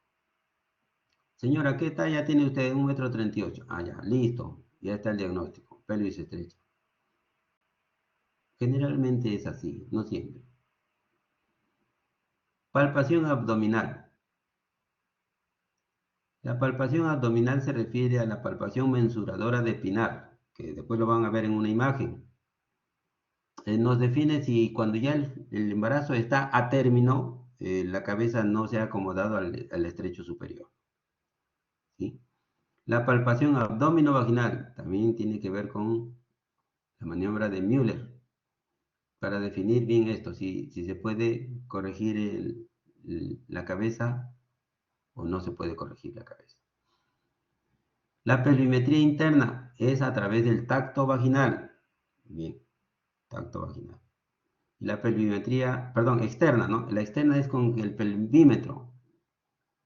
Un compás que se llama pelvímetro, que mide algunos diámetros de la parte de la cintura pelviana de la mujer que tiene que ver con el parto. Ahí lo vamos a ver también. La pelvimetría interna es el tacto vaginal y la pelvimetría por imagen, rayos X o resonancia. Bueno, esto ya es un extremo ya. Antes se hacía de vez en cuando, hoy no se hace. Nos abocamos al examen clínico. La pelvimetría interna y externa son suficientes y las palpaciones que se menciona aquí de Pinar y de Müller. Bien, pelvimetría externa, tenemos entre tantos pelvímetros el pelvímetro de Martin, que mide 4 diámetros. Ahí se ven los diámetros. Conjugado externo de Godelot, que es en la figura de perfil, ¿sí? El biespinoso, bicrestilio y vitrocanterio. De esas medidas se deduce si la pelvis es suficiente o normal o no para el parto. La palpación mensuradora de Pinar, en la ilustración de la derecha vemos la cabeza fetal comparado con el pubis. El nivel de la cabeza fetal superior al pubis, pelvis estrecha. Nivel superior de la cabeza fetal en la misma altura que el pubis, es una pelvis límite. Si será o no será posible. Y la tercera imagen, la cabeza por debajo del pubis, es buena señal de que es una pelvis normal y es una cabeza que sí ha ingresado al estrecho superior. La palpación bimanual o abdomino vaginal o maniobra de Müller. Mediante las dos manos se trata de introducir la cabeza fetal hacia el estrecho superior. Si se logra, es una pelvis normal. Si no se logra, es una pelvis estrecha. ¿Qué conducta debemos seguir ante la pelvis estrecha? Noten bien estas apreciaciones. Se puede realizar prueba de parto con monitorización continua si la paciente lo solicita. ¿Sí? Lamentablemente es así. Principio de autonomía. Es frecuente el estancamiento del parto en cuanto al descenso y rotación, siendo preciso instrumentación y episiotomía amplia. Es lo que tenemos que advertirle a la paciente. Hay consecuencias de la prueba del parto en una pelvis estrecha. Si se confirma desproporción cefalopélvica, realizar la cesárea. De hecho, eso es cuando de repente el operador, en este caso el personal de salud, tiene sus dudas de si es estrecha o no. Y esto es importante considerarlo. La OMS está promoviendo, dice, está promoviendo intervenciones clínicas para reducir las cesáreas innecesarias. Bien. En realidad, aquí tenemos que establecer bien claro si hay o no hay conflicto de intereses. Cuando estamos en un establecimiento que es del Ministerio de Salud o de Salud, no hay conflicto de intereses. Estamos trabajando a favor del binomio madre-niño. Estamos queriendo que nazca un bebé en las mejores condiciones, dentro de su realidad materna, dentro de en las mejores condiciones. Si es necesario llegar a una cesárea, se tiene que llegar a una cesárea. Entonces, esta calificación de cesáreas innecesarias, no estoy de acuerdo con ello, me parece que se refiere a otros asuntos. Si estamos en la práctica privada, es importante. Ahí hay conflicto de intereses. ¿Cuáles son los intereses del médico? ¿Operar o atender un parto normal? Ahí viene el asunto. Por eso esta publicación y muchas otras, inclusive jornadas, congresos, tratan del tema. Entonces, tenemos aquí la información suficiente para poder considerar cuándo es apropiado una cesárea. Tenemos en la disertación de hoy, me estoy refiriendo, ¿no? Bien, entonces, contra eso también estamos nosotros luchando, contra los prejuicios extraprofesionales, prejuicios de otras entidades que piensan que las cesáreas son innecesarias. Si nosotros estamos atendiendo un parto, somos los protagonistas de la película y sabemos cuándo es necesario o no una intervención. Bien, brevemente, distosia de los tejidos blandos. Eh, Más que distocias, se tiene que considerar obstáculos. Obstáculos que pueden ser pequeños o grandes, deleznables o importantes. Se pueden presentar en la vulva, periné, vagina, cervix, útero. Bueno, el periné es algo raro, ¿no? Pero ahí vamos viéndolo. Producido por trastorno congénito, cicatrización del canal del parto, masas pélvicas, miomas, quistes de ovario, que es lo más común, los miomas. Implantación baja de la placenta, bueno, eso no cuenta. Distocias uterinas. Bien, se ha dicho mucho que las malformaciones uterinas pueden ser un obstáculo al embarazo. No es cierto, no es un obstáculo. Hay embarazos con útero bicornio y dígero. Pero llegando el embarazo, progresando el embarazo a término, ya viene el problema. Al ser un útero diferente de lo normal, es muy probable que haya una distocia del móvil, o sea, distocia de situación fetal, ¿sí? Una presentación diferente de lo normal, ¿sí? Ahí es otro tema, pero de por sí la malformación uterina es el punto de inicio de este problema, ¿no? Prolapso uterino. Bien, los prolapsos no impiden parto vaginal. Si tenemos la vejiga vacía y el recto vacío, al momento del parto no va a ser obstáculo para el parto vaginal. Lo que sí va a haber una consecuencia. Este parto vaginal va a empeorar ese prolapso en el futuro materno. ¿Qué vamos a hacer? Siempre que se embaraza una mujer tiene que saberlo. Te estás trayendo un prolapso a futuro. Miomas, si son de gran tamaño y están localizados en el segmento inferior, pueden impedir el descenso o encajamiento de la presentación y, por lo tanto, promover una cesárea. Definitivamente, notemos esto. No siempre es así. Si el tamaño es pequeño y el mioma está ubicado más hacia el exterior del útero que hacia el interior, probablemente no sea un estorbo. Cicatrices uterinas previas, cesáreas, miomectomías, metroplastías. Riesgo de dehiscencia y ruptura uterina. Se valora la cesárea versus prueba de parto. Es decir, aquí tenemos que decidir conjuntamente con la paciente. ¿Qué es lo que desea la paciente? ¿Una cesárea programada o una prueba de parto? Porque las cirugías uterinas son un factor de riesgo de ruptura uterina intraparto. Y ese riesgo lo tiene que asumir la paciente también, conjuntamente con el médico que le está cuidando. Distocias cervicales. Bien, generalmente se relacionan en nuestra casuística con cuellos uterinos que han tenido displasias y conizaciones. es raro que haya otro tipo de patología, ¿sí? En la mayoría de los casos se intenta el trabajo de parto. Ya si hay una dilatación detenida, ya se le propone la cesárea.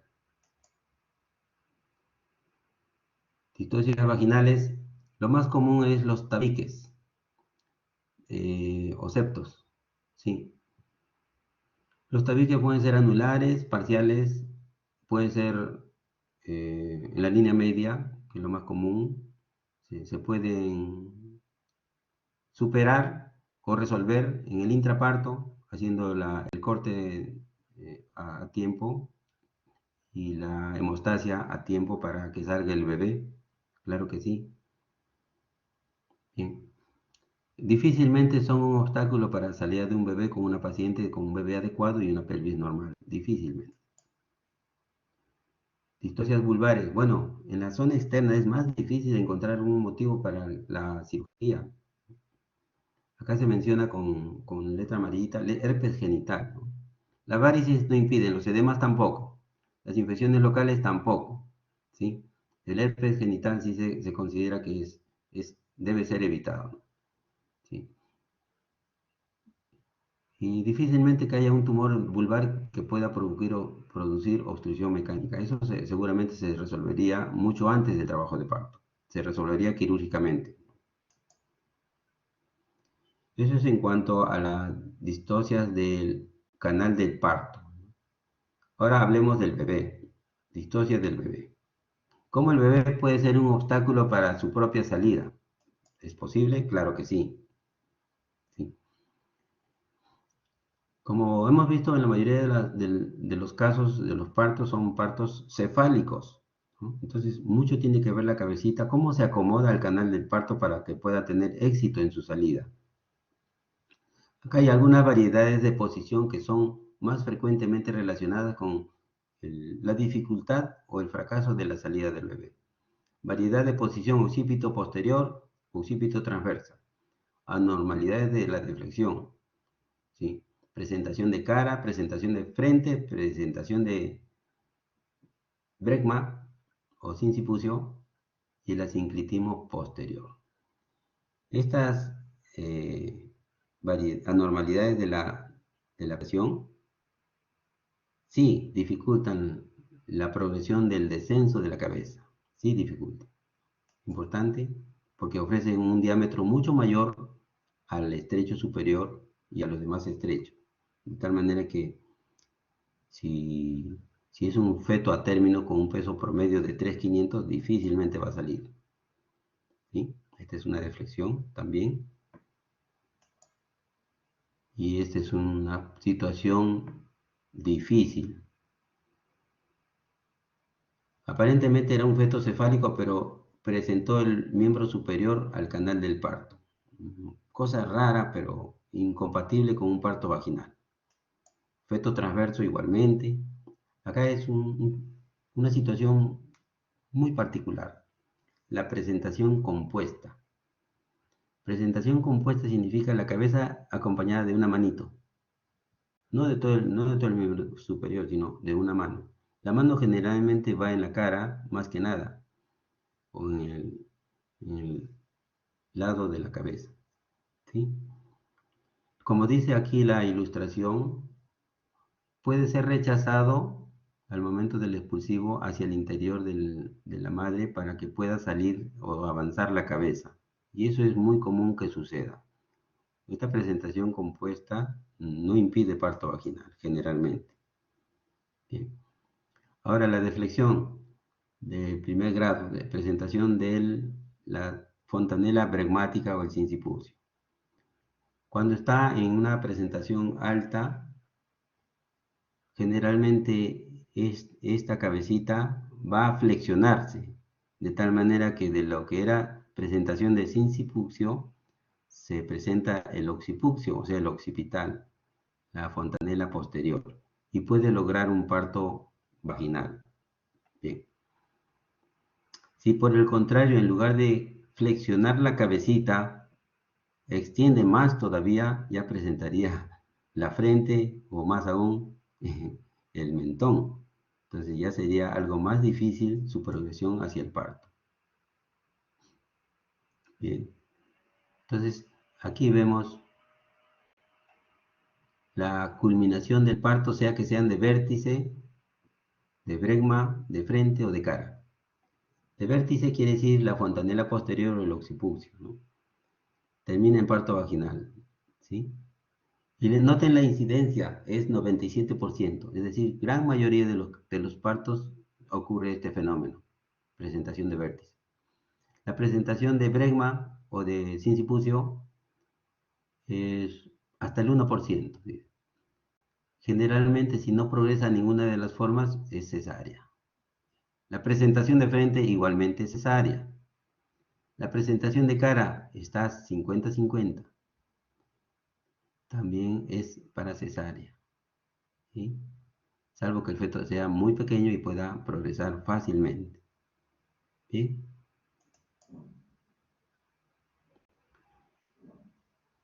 Ahora, el feto de repente se presenta bien, pero es voluminoso, es grande. Y aquí hago una observación. Si bien es cierto para los países del primer mundo la referencia es 4.500 o más, como manda la ACO, la Asociación Americana de Ginecobstetras, para nuestro medio, nuestra realidad, nuestro biotipo es 4 kilos. ¿Sí? Más de 4 kilos se considera un feto macrosómico desde el punto de vista de la neonatología y ese es nuestro parámetro, nuestro límite.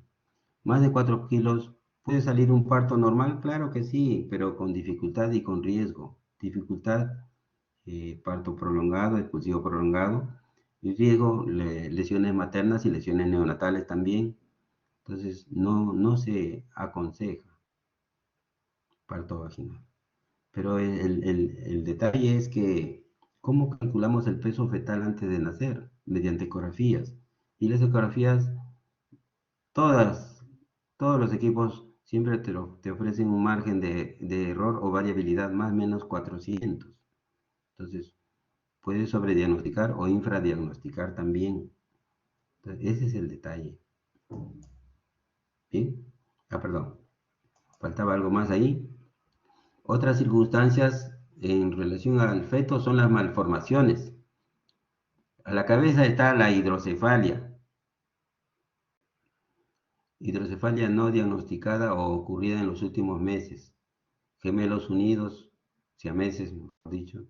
Hidrofetal por isoinmunización RH, generalmente.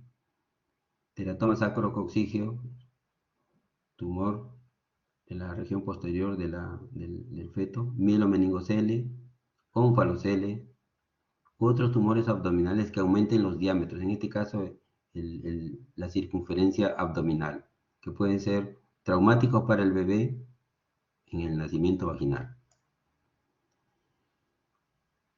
Igualmente, estos diagnósticos deben de ser prenatales, no intraparto, de tal manera que debiéramos de evitar una prueba del parto en estas circunstancias de malformaciones fetales. ¿Sí? Y también en relación a la macrosomía fetal, podríamos evitar eso. Frecuencia de las presentaciones y posiciones. Longitudinal ya dijimos 99%, transversal 1%. Cefálico vértice 95%, de cara 0,5%, hombros 0,5% y nalgas 3%. Bien, eso es una estadística. No porque sean menos frecuentes, no tenemos que considerarlos en la existencia, ¿no? En la posibilidad que nos ocurra en una guardia un bebé con estas características. En relación a la presentación pelviana o podálica, hay una explicación de la acomodación del feto, por qué el feto se acomoda de pie, si la mayoría se acomoda de cabeza, porque cumple una ley del contenido y el continente. La ley de Pajot. Cuando un cuerpo sólido de superficie lisa y resbaladiza como un bebé está contenido en otro de paredes deslizantes y poco angulosas como la cavidad uterina y animado de movimientos alternativos de contracción y relajación, como en el parto, el contenido tiende a adaptarse en su forma y dimensiones al continente. El feto sitúa el polo cefálico en el fondo uterino entre las 26 y 32 semanas. O sea, hasta ese tiempo puede ser podálico y no es indicación de cesárea en ese momento. Luego puede haber una oportunidad de dar un giro de 180 grados y ponerse cefálico. Eso se llama versión interna espontánea. El bebé mismo se acomoda al canal del parto entre las 32 y las 36 o 37 semanas. Después ya no tiene mucho espacio para hacerlo. Bien. 3% de los embarazos podálicos. Si en un hospital hay 5.000 partos al año, el 1% son 50 y 3% son 150 partos podálicos. Imagínense. ¿Cómo se diagnostica un feto podálico? Maniobras de Leopold, auscultación y tacto vaginal. Ese es el diagnóstico clínico. Nuestras maniobras del Leopold deben de identificar el polo cefal, la cabeza fetal en algún lugar, en este caso en el fondo uterino. La auscultación debe identificar el latido fetal en la mitad del abdomen superior, no en la mitad del abdomen inferior, es decir, desde el ombligo hacia arriba. El tacto vaginal debe de tocar partes blandas fetales, ¿sí? Porque la cabeza, la calota fetal es dura, no se puede confundir con otras cosas, con otras partes fetales. Finalmente, la ecografía corrobora nuestro diagnóstico clínico. ¿Bien? Antiguamente se atendían los partos podálicos y se establecía una escala de puntuación de Satusny para poder predecir si saldrá o no saldrá. Bien, esta escala es demasiado evidente y ya es de poco uso porque la mayoría de los partos podálicos son por cesárea. ¿Sí?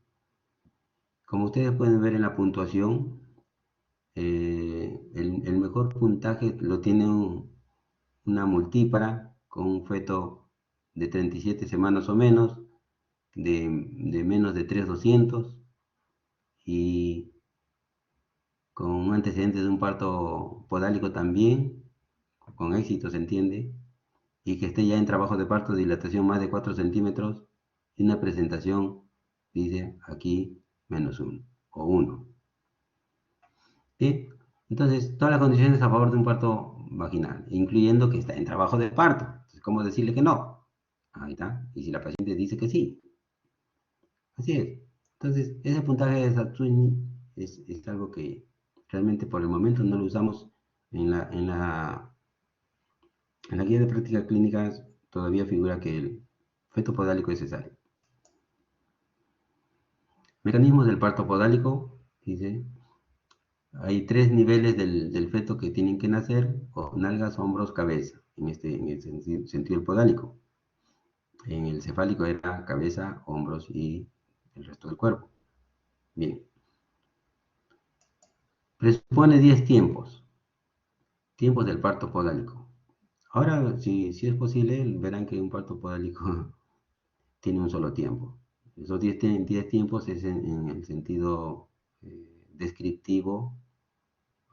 Es real, claro que sí, pero ocurre tan rápido que ya no los puedes separar. ¿Sí? Maniobras para la cabeza en el parto podálico. ¿Por qué maniobras para la cabeza? Porque es lo último que van a hacer y es lo más importante y delicado. ¿Por qué? Porque se puede atascar la cabeza cuando el feto extiende la cabeza o deflexiona. De lo que está en flexión, o sea, agachadito su cabecita, lo estira en algún momento y puede no nacer la cabeza, lo cual es crítico porque si pasan 2 o 3 minutos así, fallece. Dice la maniobra de Bratz, que como muestra la figura, es cogerlo de los muslos, de ambos muslos y de la parte posterior de la pelvis, para poder extenderlo hacia el vientre materno, de tal manera que la cabeza va a nacer, aunque haya extendido, siempre con la ayuda valiosa de la compresión suprapúbica. ¿Bien? Hay otra maniobra de Pinar Mantel, Se introduce la mano a través del canal vaginal del útero, se llega hasta el hueco popliteo fetal, se sacan para hacer nacer los miembros inferiores. Los miembros inferiores, cuando es una presentación nalgas y pies. Esta es la otra maniobra para la extracción de la cabeza última, que es la maniobra de Morisot, donde con una mano el obstetra coge la cara del bebé. La puede coger de la boca, de la región malar o maxilar superior, o de las órbitas, como dice ahí, para evitar que extienda la cabeza. Y con la otra mano llega por la nuca hacia el occipital y lo va empujando para que igualmente no extienda la cabeza y pueda nacer fácilmente. Importante. Y también la mano superior del ayudante con presión suprapúbica. Esa es la maniobra de Morisot. También es muy frecuentemente usada en los partos vaginales. Cuando se trata de un feto cefálico y nace la cabeza pero no nace lo demás, el resto del cuerpo se queda atascado, es porque el hombro ha quedado detenido por la sínfisis pubiana. A eso se le denomina distocia de hombros. El hombro superior, que es el que está cerca del pubis, es el involucrado en esta detención del parto. Bien. ¿Qué hacer? ¿Es una urgencia obstétrica? Claro que sí. Tenemos que, de hecho que en el expulsivo hay que, si sale la cabeza, tiene que salir el resto. Igual que en el podálico, si sale el cuerpo, tiene que salir la cabeza. No puede haber demora. ¿Bien? ¿Cómo se confirma?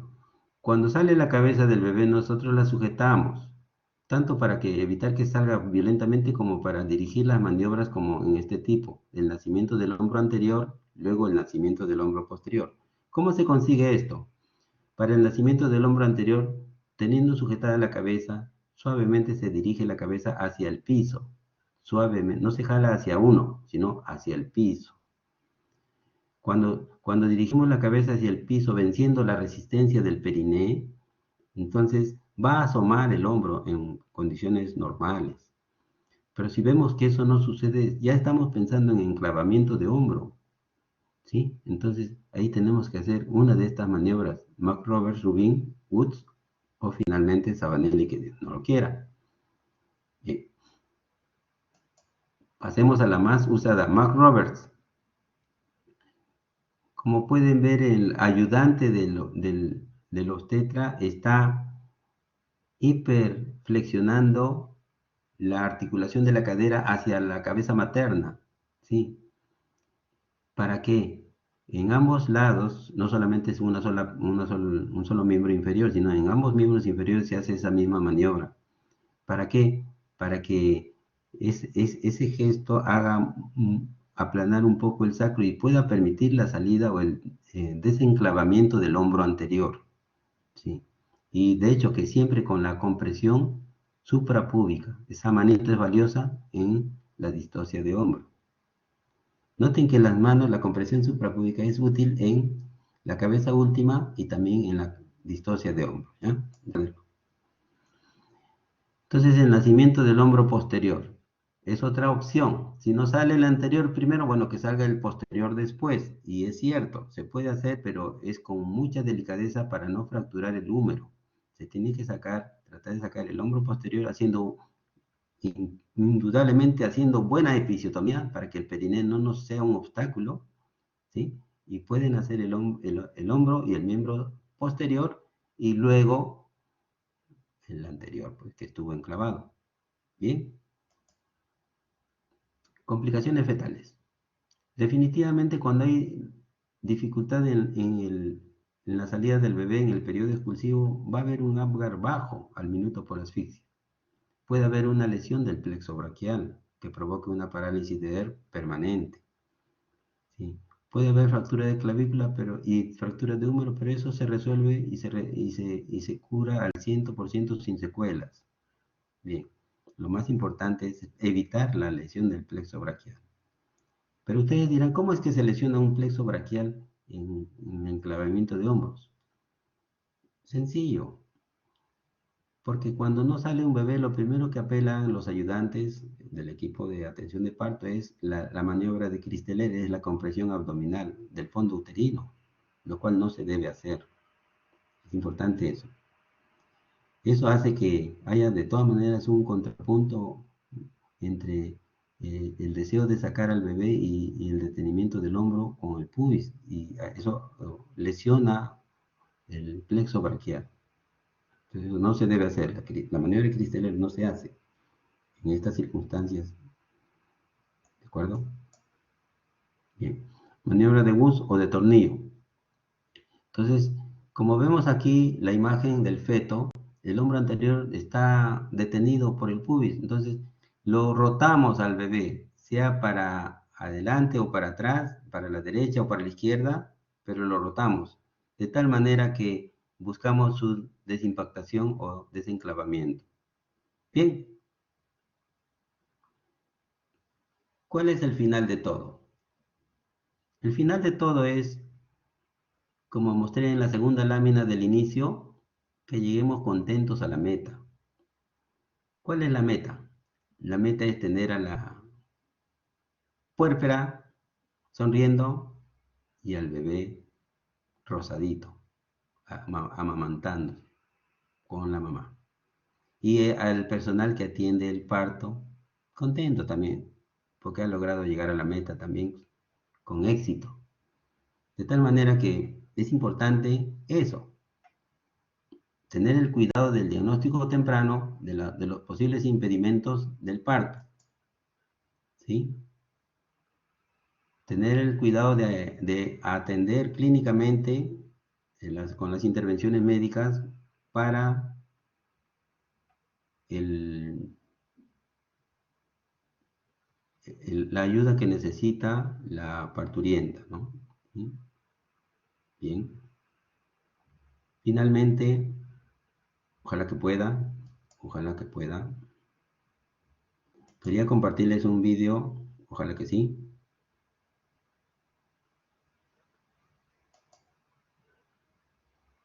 Mm,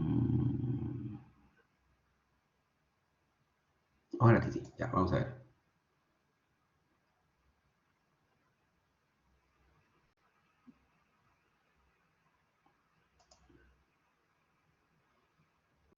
¿Ven alguna imagen allí? No. ¿Sí? Todavía no, doctor, se ve todavía solamente su PPT. Bueno, ya, correcto. Ujú.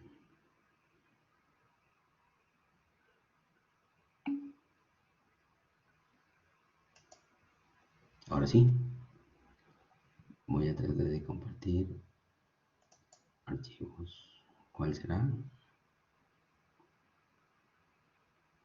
¿Dónde puede estar?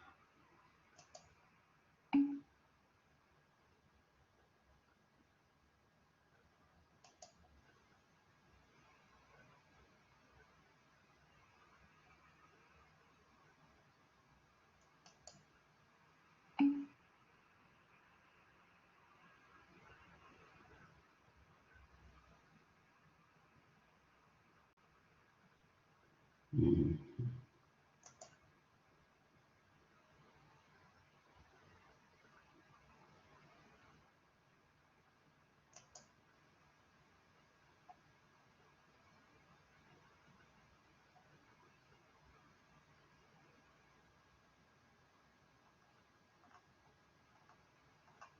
Definitivo, no está. Qué pena.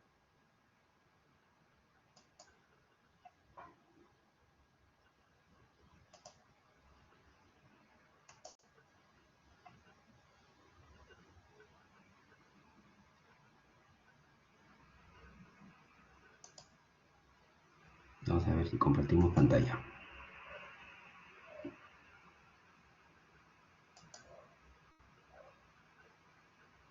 Pantalla. Mm,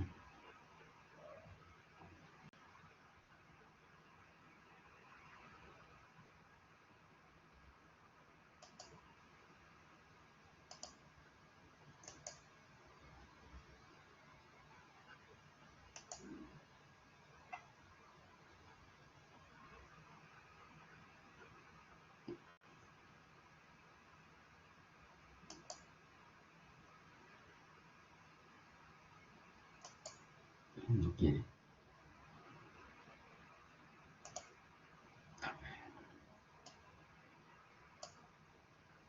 Bien. Oh.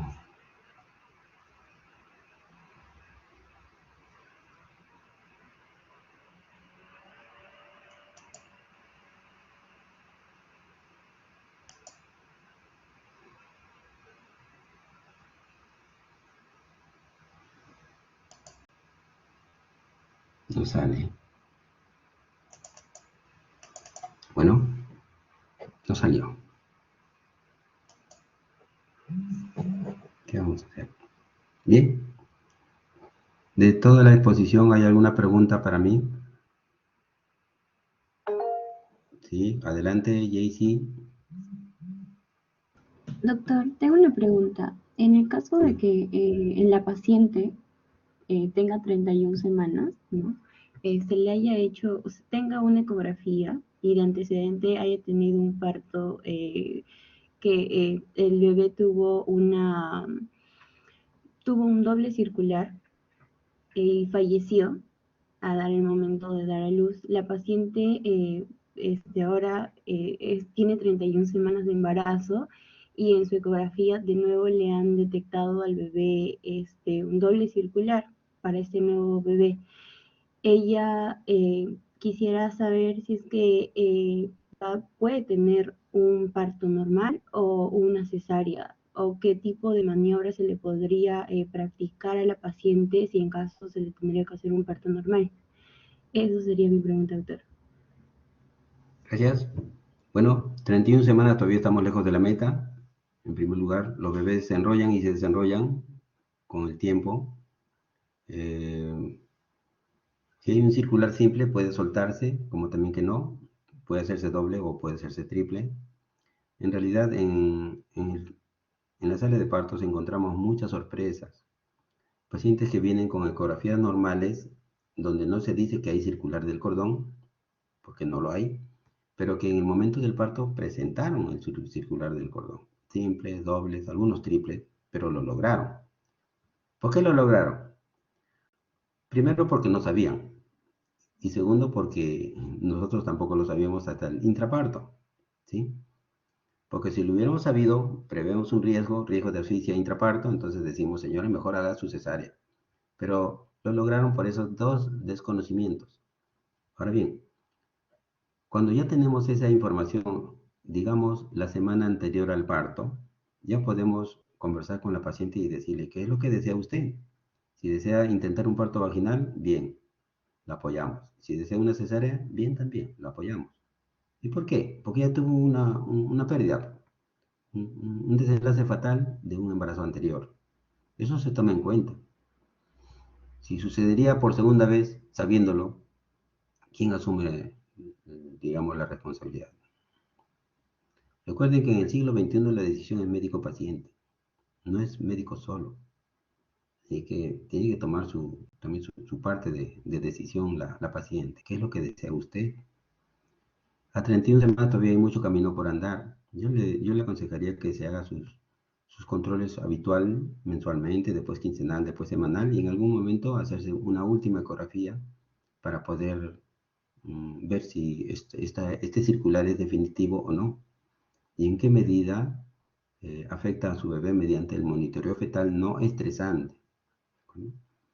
Si todo va bien hasta el día del parto, mi opinión es que puede intentar un parto vaginal. Recuerden que el monitoreo electrónico fetal también es intraparto, es decir, detectamos a tiempo las anomalías del latido fetal como para poder aconsejarle con sustento, con base, que se haga su cesárea. ¿Sí? Entonces la distocia de cordón no es una condición permanente en la paciente, es una condición circunstancial fortuita. ¿Está ocurriendo en este segundo embarazo? También sí, es cierto, lo ha demostrado su ecografía, pero hay que esperar. No podemos predecir el futuro, solo hablar sobre el presente. ¿Sí? ¿Alguna otra pregunta?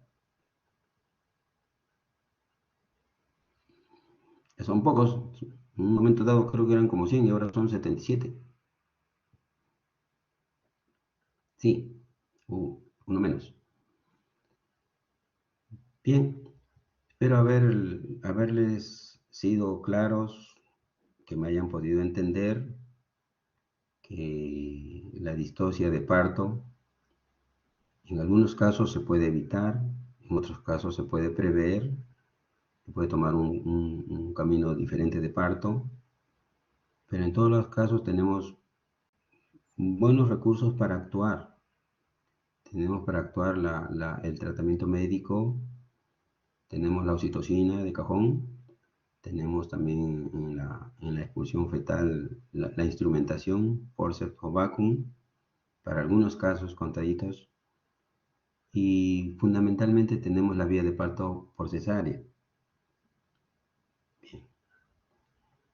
Espero que se haya quedado claro y que tengan al menos la respuesta de esta parte con bastante acierto, ¿no? Bien, voy a terminar la sesión, la grabación.